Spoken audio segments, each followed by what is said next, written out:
Good evening, everyone, and good morning, whatever the case may be. For those of you who have not visited my channel before, my name is G, the Candid Filipina. Now, I often get asked by subscribers that are either in an LDR relationship or an online relationship, and the time has finally come and you were traveled here to meet the girl of your dreams. You have been chatting online for a number of months or years. And most will have watched many YouTube vlogs on how you should conduct yourself before you meet your Filipina in person. For example, not supporting her before you meet her in person. You have instead followed religiously the advice you have seen and heard on vlogger channels about committing financially before you arrive here to meet her. In my opinion, this is a good advice. So let's assume you've stuck to the guidelines and no support has been given. Your relationship has grown online and you were chatting and video calling regularly, and the time has finally come for you to visit. Wow, isn't that amazing? And a wonderful feeling. Butterflies in your stomach that you haven't experienced since you were a kid. Emotions are high and expectations are high also. When you arrive here, she is waiting there for you at the airport.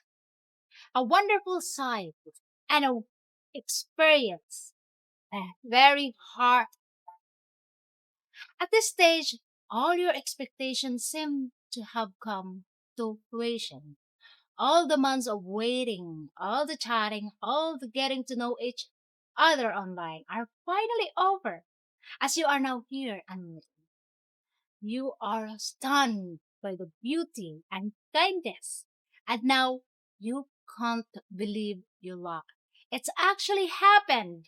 You're here meeting. You're here chatting in person. You're holding hands. You're cuddling. You're sharing intimate moments together. You are full of laughter and happiness and all seems amazing and all is going well. She's taking you to meet her family and her friends. You're doing some sightseeing also. You cannot believe your eyes. You cannot believe your luck. You have made a beautiful province girl that is shy but honest, kind, and loving. The family seems great, and for the month or three that you are here, everything is amazing and falls into place.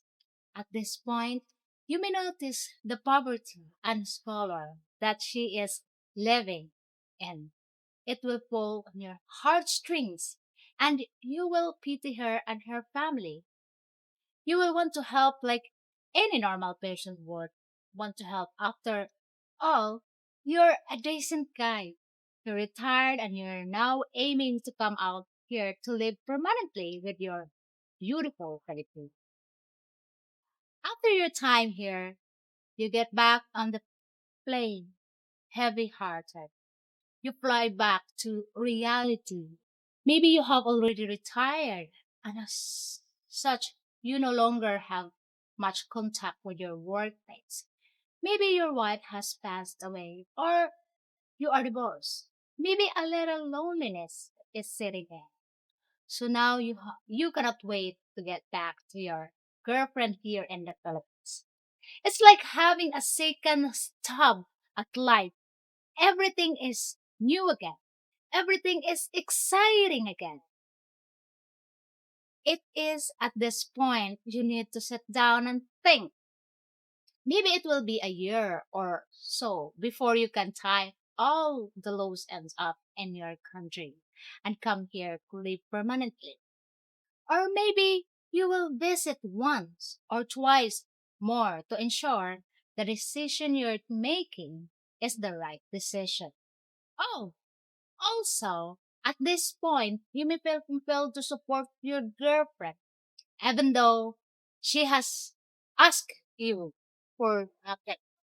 So you are thinking, how much should I support? Well, in my opinion, if the father, who is the breadwinner of the whole family, is earning between 12 to 15,000 pesos per month, then I would suggest no more than 3,000 pesos a month. That equates to 1 week salary to them, which would be a great help. And also enable your girlfriend to carry on video calling with you. A little assistance like that would be welcome and would be not change things drastically. Remember, they manage on the father's salary before you came along and would also do so if you were no longer around. There is a saying, what you have, you miss. What you never had, you never miss. Why do I see this and why I giving this advice? You may be asking yourself. Well, here is one. When this foreigner returned home and he started sending the girl 15,000 pesos a month, more than her father's salary of 12,000 pesos a month, they were not used to having this type of money spare. So, of course, she spent it on jewelry, handbags, clothes for herself and family.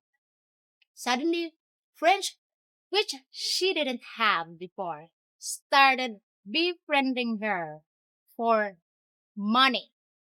So in the end, every month, when she received 15,000 pesos from her boyfriend, it was normally all spent within first week.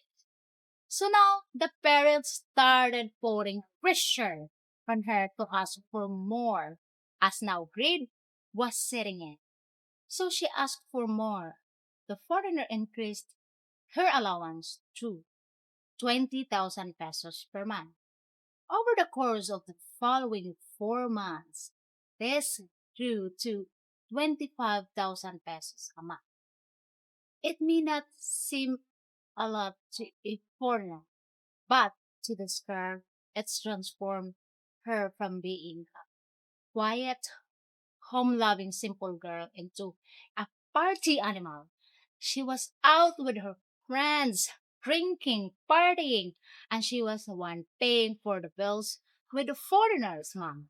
She squandered every peso, and she grew to become more social. She found a Pinoy boyfriend.